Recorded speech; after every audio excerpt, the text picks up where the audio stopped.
27, thank you. That'll be good. You can taxi up too, but hold short of the taxiway if you would. Then I'll get your bonus as soon as I can. Okay, we'll taxi up, we'll hold short of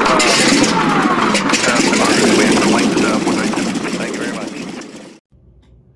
Olá, pessoal. Para quem não me conhece, meu nome é Laerte Gouveia.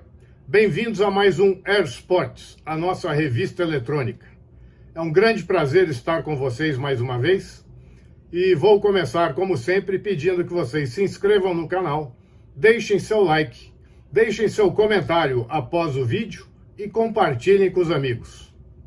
Hoje nós vamos tratar de um assunto que é bastante simpático a todos nós, aviadores e amantes da aviação. Nós vamos falar dos Snowbirds. Eles voam com 9 aviões e exploram muito a troca de formatura.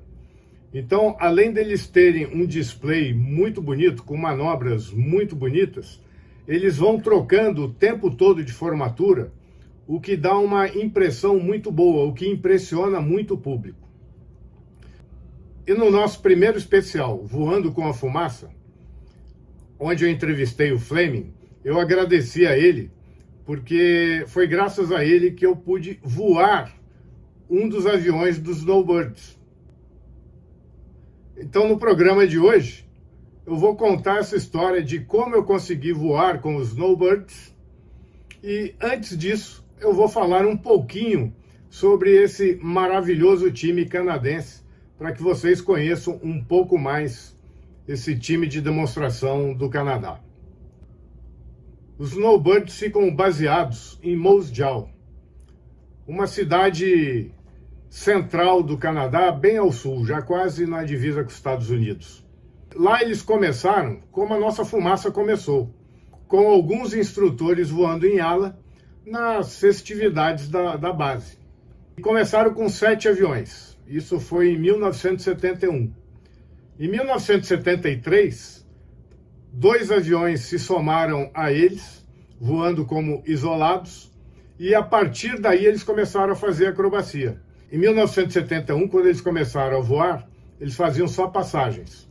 E a partir de 1973, com esses 2 isolados, eles passaram a fazer acrobacias. Em 1977, eles se tornaram uma unidade independente permanente. Em 1978, eles ganharam o status de 43º Esquadrão de Demonstração Aérea da Força Aérea Canadense. E a partir daí não pararam mais. Foram melhorando cada vez mais até se tornarem mundialmente conhecidos como uma das melhores esquadrilhas do mundo. O nome dos Snowbirds foi escolhido num concurso de uma escola de ensino básico lá de Moose Jaw. Fizeram um concurso entre os alunos e o nome Snowbirds foi o vencedor. É um nome que tem, inclusive, tudo a ver com a pintura do avião. Esse avião, ele foi produzido na década de 60 pela Canadair.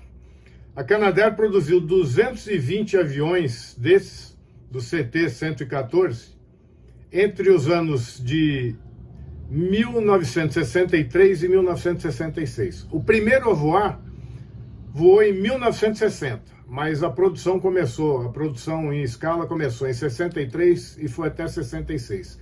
Nesse período eles fabricaram 220 aeronaves, sendo que 20 delas, com algumas ligeiras modificações, foram entregues para a Força Aérea da Malásia.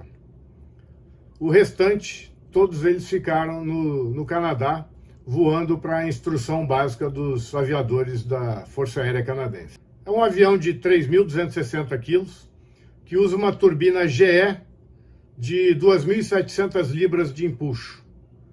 Essa turbina permite que esse avião voe até uma velocidade máxima de 412 nós, que dá por volta de 750 quilômetros, e permite que esse bichinho voe bastante alto. O teto máximo dele é de 44 mil pés. É um avião bastante interessante e com uma vida bastante longeva. Ele era para ser desativado em 2020, os Snowbirds iam desativá-lo em 2020 e resolveram estender um pouquinho mais. Está prevista agora a desativação do Tutor somente em 2030. Então até lá, quem ainda não os viu tem a chance de os ver voando. É uma esquadrilha muito bacana, com aviões bastante interessantes.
Bom, pessoal, agora eu vou contar como que eu tive a chance, o privilégio de voar com esse time. Eu estava cobrindo uma viagem da fumaça entre os Estados Unidos e o Canadá. Nós fizemos algumas demonstrações nos Estados Unidos e depois fomos para o Canadá para fazer 2 shows aéreos. O show aéreo de Red Deer, que fica ao norte de Calgary, em Alberta. E na semana seguinte a gente faria o show de Abbotsford. Red Deer é o segundo maior show do Canadá. É um show aéreo bem engrenado, vai muita gente, apesar de ser um local distante, vai muita gente prestigiar. E o maior show aéreo do Canadá é o de Abbotsford. Então nós fomos para fazer esses 2 maiores shows do Canadá. Chegamos em Red Deer no meio da semana. Na sexta-feira, os Snowbirds também chegaram. Então, a partir dessa sexta-feira, nós já começamos a nos entrosar com eles, conhecendo todos os integrantes e já fazendo alguma amizade. Eu, como repórter da Skydiver Sport, não aguentei e fui lá falar com relações públicas deles, né, que era o René Pierre.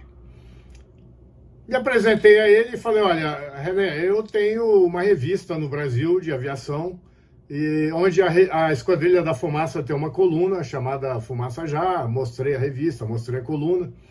E eu gostaria muito de fazer um voo com vocês, se for possível, para fazer uma matéria de vocês também. Eu estou muito acostumado a fazer fotos aéreas, mostrei outras fotos de outras matérias. E falei, eu adoraria colocar vocês, né, fazer um furo de reportagem colocando vocês numa revista brasileira pela primeira vez. E aí o René adorou a ideia e falou, não, temos que dar um jeito de conseguir. Mas assim como aqui no Brasil, para que a gente possa voar com a fumaça, é necessário uma autorização do Seconsair, lá no Canadá também é necessário uma autorização para se voar com os Snowbirds. Então ele falou para mim que ele ia atrás disso e ia dar um jeito. Eu falei, ótimo, né? Não tive muita esperança, porque era sexta-feira à noite. Falei, ele não vai conseguir essa autorização no sábado e no domingo, vai ser impossível. Então, no domingo, quando a gente estava fazendo mais uma confraternização, que teve confraternização na sexta, no sábado e no domingo tinha outra. A gente todo dia se reunia para tomar cerveja. Nesse dia ele me chamou e falou, olha, eu consegui autorização. Só que você vai ter que passar uma semana com a gente lá em Montreal.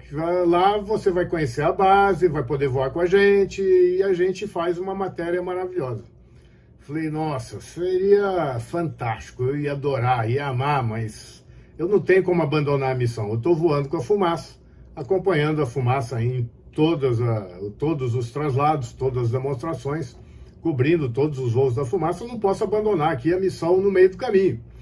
Então eu falei para ele, eu vou tentar voltar aí, em breve eu volto para o Canadá e exclusivamente para passar uma semana com vocês. Porque eu não ia perder essa chance de jeito nenhum, né? E aí ele falou, não, mas eu vou ver o que dá para fazer. Falei, bom, então tá bom. E aí esqueci o assunto, né? Porque eu falei, não tem como, é impossível eu abandonar a fumaça para ir para Montreal. Mas eu falei, eu vou ficar em contato com esse cara que eu não vou perder essa chance.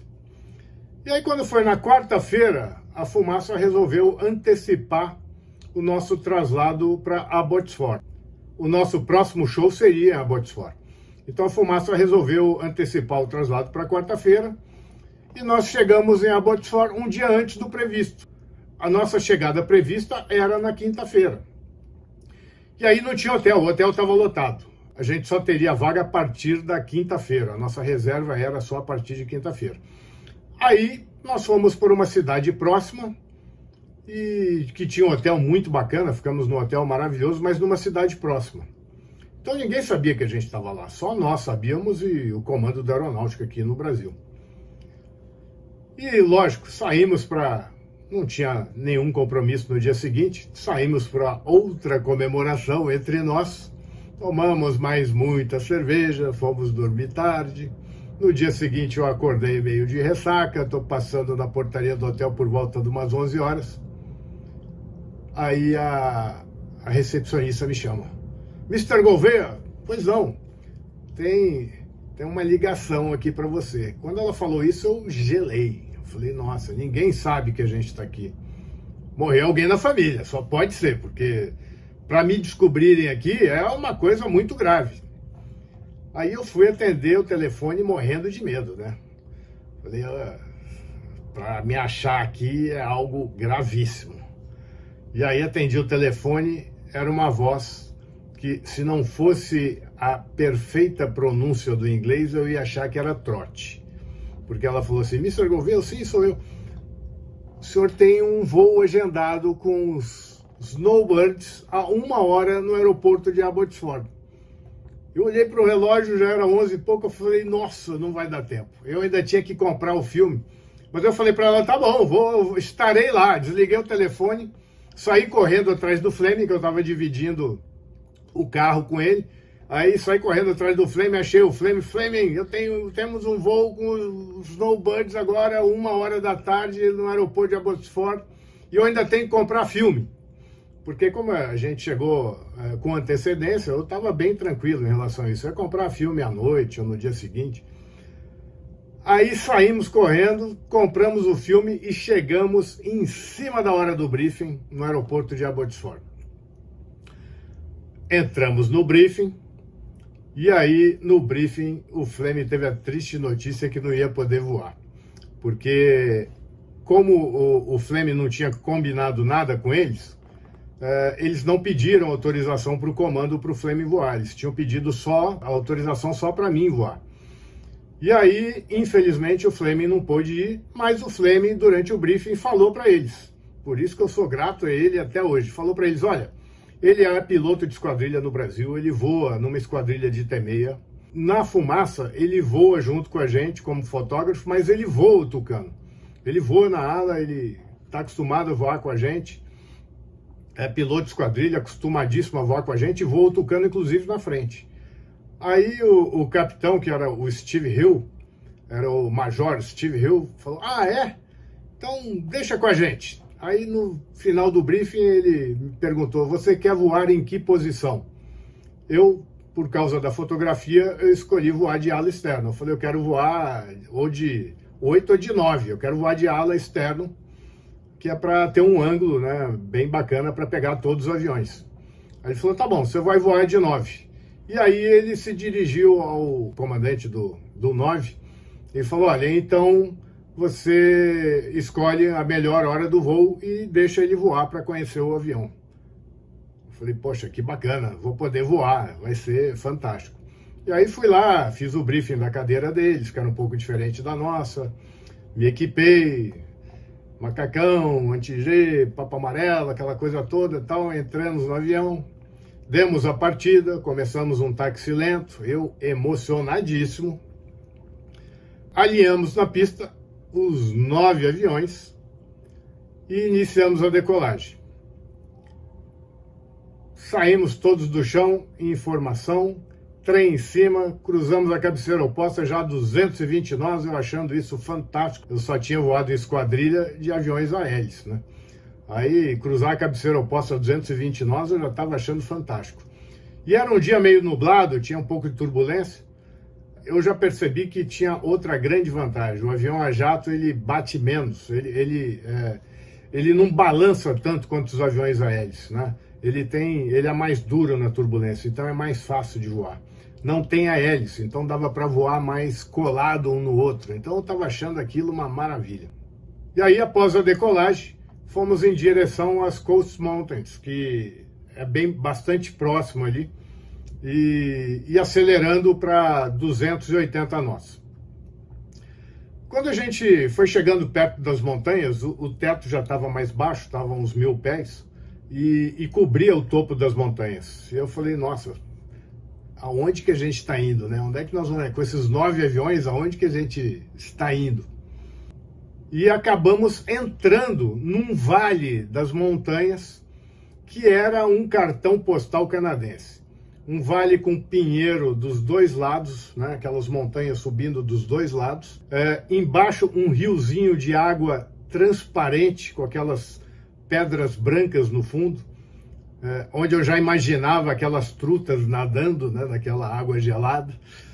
E em cima já tinha um pouco de neve nos pinheiros e aí já tinha camada cobrindo. Então era uma vista maravilhosa.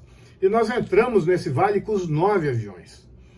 E eu falei, nossa, que loucura, a gente entrar num vale com 9 aviões aqui, daqui a pouco a gente vai ter que entrar instrumento aqui, botar o nariz para cima, porque isso aqui uma hora deve estreitar. E aí começamos a fazer as curvas do vale, e eram curvas apertadas. Então a gente fazia curvas na faca, com os 9 aviões. E era uma coisa extremamente emocionante, que era muito G, e curva apertada para um lado, curva apertada para o outro. Quando a curva era para a esquerda, nós ficávamos com a asa esquerda aqui no rio, e eu olhava para cima, via os 9 aviões, o último com a asa raspando na nuvem lá em cima. Depois invertia a curva quando era para o outro lado, aí a gente ficava com uma asa na nuvem e olhava os 9 aviões e o último lá com a asa raspando o riozinho. A coisa mais linda do mundo. De vez em quando, ainda para colocar um champignon nessa história, como o nosso amigo Fernando Almeida falava, ainda passava uma cachoeira nessa paisagem, assim, entre uma curva e outra, ainda passava uma cachoeira. Era a coisa mais linda do mundo. E aí, no meio desse balé de curvas com G para lá, curva com G para cá, o aviador que estava voando comigo olha para mim e fala, tá contigo. Eu falei, o quê? Não acredito. Ele me entrega o avião no meio desse balé, gente. E eu começo a voar na ala, fazendo essas curvas na faca, 90 graus. E foi um dos voos mais legais que eu fiz na vida. E aí, gente, quando eu comecei a voar, que eu comecei a sentir o avião ali, dando um pouco de motor para dar uma adiantada e dando uma atrasada ali, usando o recurso que o avião tinha, que é o speed brake do avião, fica na manete de potência. Você aciona o speed brake com o polegar. Então, você queria atrasar, era só dar uma cutucada com o polegar no speed brake e o avião atrasava na hora. E para adiantar, é só uma cutucada na manete que jato ele adiantava na hora. Então, era muito fácil.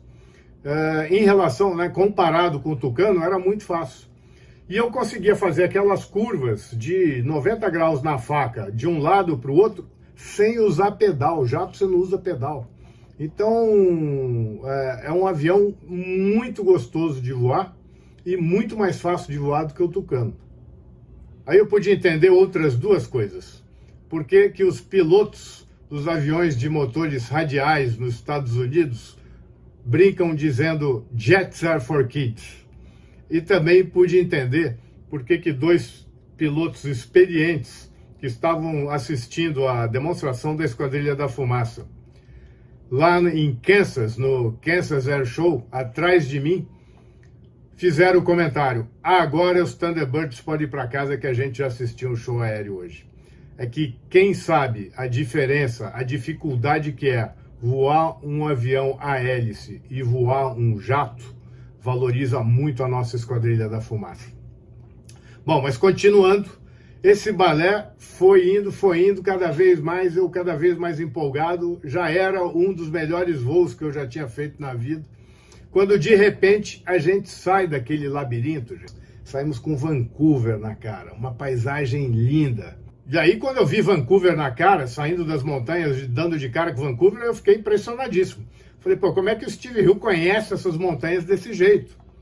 Eu já sabia que ele era bastante experiente, ele tinha se apresentado no briefing. Ele já tinha 56 missões na Guerra do Golfo, voando F-18. Mas como é que ele conhecia aquelas montanhas daquele jeito? Depois do voo eu perguntei para ele, ele me disse que ele aprendeu a voar naquela região e conhecia tudo muito bem ali. Então só quem aprendeu a voar ali para conhecer daquele jeito as montanhas. E aí fomos para cima de Vancouver, fazer um mini show aéreo para chamar o público para o dia seguinte, que o dia seguinte já começaria o Abbotsford Air Show. Aí eu tive que devolver o avião para ele, porque além de eu não ter esse gabarito todo, eu tinha que começar a fazer as fotos, né? Eu fiz fotos maravilhosas em cima de Vancouver e foi um voo delicioso. Em cima de Vancouver o teto já estava um pouco mais alto, então deu para fazer uma demonstração quase que completa. E aí, ao final disso, nós retornamos para Abbotsford, ao sul de Vancouver. Quando a gente estava passando pelo sul de Vancouver, ali fica o aeroporto internacional de Vancouver. E aí o chefe, o Steve, chamou a torre e pediu uma autorização para fazer uma passagem no aeroporto internacional de Vancouver.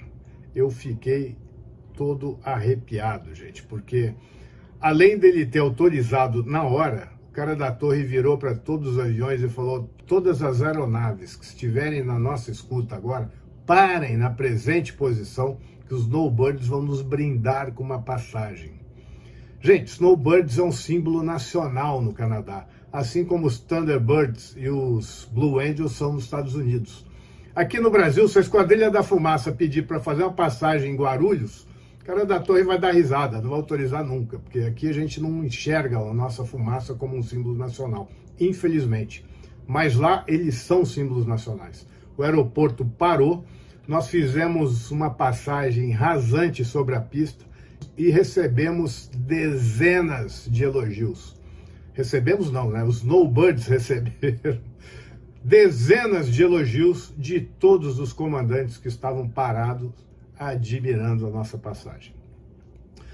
Bom, depois dessa passagem seguimos para Abbotsford novamente, na proa de Abbotsford, e aí o teto foi baixando e foi nos espremendo contra o chão. E aí foi um traslado bastante interessante, que a gente foi pulando chaminé, voando rasante até Abbotsford. Quando chegou em Abbotsford, nós entramos no tráfego. Aí na esquadrilha aqui tem bastante papo. A gente, tanto na Esquadrilha da Fumaça como nós no circo aéreo, nós somos brasileiros, né, gente? Então a gente brinca o tempo todo, faz uma piadinha e tal. No time dos Snowbirds, até por serem mais, né, são 9, não dá para ter piadinha nenhuma, é só o líder que fala, é um silêncio no rádio tremendo. Então entramos na perna do vento com aquele silêncio, e aí o Steve começou: Snowbirds, flap now, Snowbirds, gear down now, Snowbirds, base leg now, e se preparando para o pouso, reduzindo, dando flap, Snowbirds final now. Eu falei, nossa, full flap now. Eu falei, pô, ele tá dando full flap. trem embaixo, estamos configurados para pouso, mas não dá para pousar. 9 aviões, uma pista estreita daquele jeito, não dá para pousar. É uma passagem, vai ser uma passagem em configuração de pouso, eu pensei, né? Não dá para pousar desse jeito, né? 9 aviões nessa pista estreita. Na decolagem, tudo bem, a gente começou do zero, né? E eu já havia decolado com a roda aqui bem próxima do limite da pista. Eu falei, decolar, tudo bem, agora pousar, ele não vai pousar desse jeito. E, gente, nós viemos e pousamos os 9 aviões em formatura em Amersfoort. A minha roda esquerda não estava mais que meio metro para o final da pista. Os caras são muito bons, gente. Foi um voo maravilhoso que eu jamais vou esquecer na vida. Foi fantástico. Então, espero que vocês tenham gostado da minha história hoje. Foi um prazer compartilhar essa história com vocês. Eu, a princípio, nem ia contar essa história, mas depois que eu fiz aquele comentário com o Fleming, recebi alguns pedidos e aí resolvi contar. Foi um dos melhores voos da minha vida. Então, gente, espero que vocês tenham gostado. Peço que vocês se inscrevam no canal, que vocês deixem seu like, deixem seu comentário e compartilhem com os amigos. Espero vê-los em breve em outros Airsports. Um abraço a todos.